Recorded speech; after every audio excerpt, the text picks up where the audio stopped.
7 dimensions of wellness are spiritual, social, physical, emotional, intellectual, occupational, and environmental. According to the source Wellness and Fitness for Life with no author, the spiritual dimension provides meaning and direction in the life, enabling a person to grow, learn, and meet new challenges. The social dimensions is how well people can communicate and get along with the many diversities of people and their environments.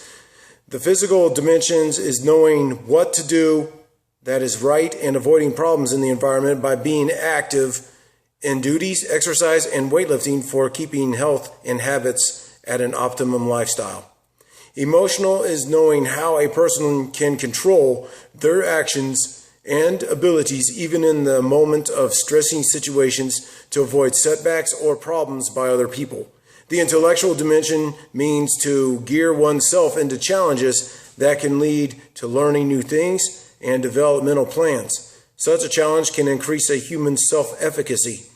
The occupational dimension is bringing a balance between jobs, college work, and time for family and or self-improvement activities. Time management is a good key for optimizing occupational health. The things I learned about physical wellness is that I need to eat a few more servings of vegetables a day. Currently, having from 3 to 4 servings is just not enough. Because of working maximum overtime at my distribution center job, the social life is less than normal because there is no time to play or enjoy family or friends between work, college assignments, and gym time. Everything else seems to be well balanced for the dimensions of wellness. My 3 weakest dimensions of wellness are social, physical, and occupational.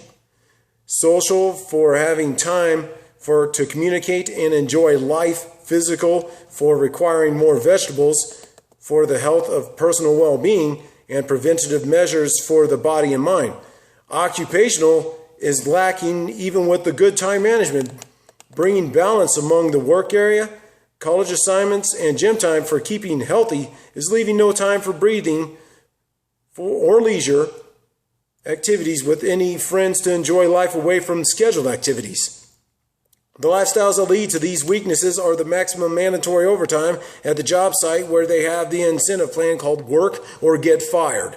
When a company loses workers due to younger and or inexperienced individuals working all the time, it causes a burnout, and some do not come back to work because it is torture.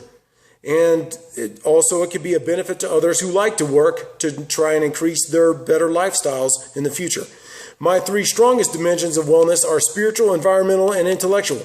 Spiritual is because I connect my inner self with what I see myself as, and the focus determines my reality of accomplishing the most astonishing feats I can. Environmental creates the force of energy because where I like to go helps my spiritual function adapt to the surrounding environment and sees where I can either improve the environment through labor work or use it as an advantage as a playground for physical training of my body structure. Intellectual is always to learn something new and find some older ways that are new to the training or life requirements. Such an old path may be using older techniques to create a new landscape piece for the houses and customers that I have with my talents. Other intellectual is finding what works before it can be left alone, but with a new look at what can help work better without taking the original integrity of why it was to what it can do, such as an example would be an analog computer, like the Antikythera device. It uses the stars to map islands. You don't want to remove that. That was the very first computer. The lifestyle factors that led me to my strengths are my emotions as a fat child growing up, and I wanted to change that by joining the military and going to the gyms to get into shape. I have learned that wellness is something that everyone should have to accomplish all points of a positive effect to create a symbiont towards understanding myself and help others achieve their goals, and for myself to be a role model to young children who want to also live longer in the face of any situation of wellness. One way I can improve my weakest dimensions is to get my boss to authorize different schedules for the maximum overtime to where I can keep the same amount of hours worked, but give the people and myself the times we need off to accomplish other obligations.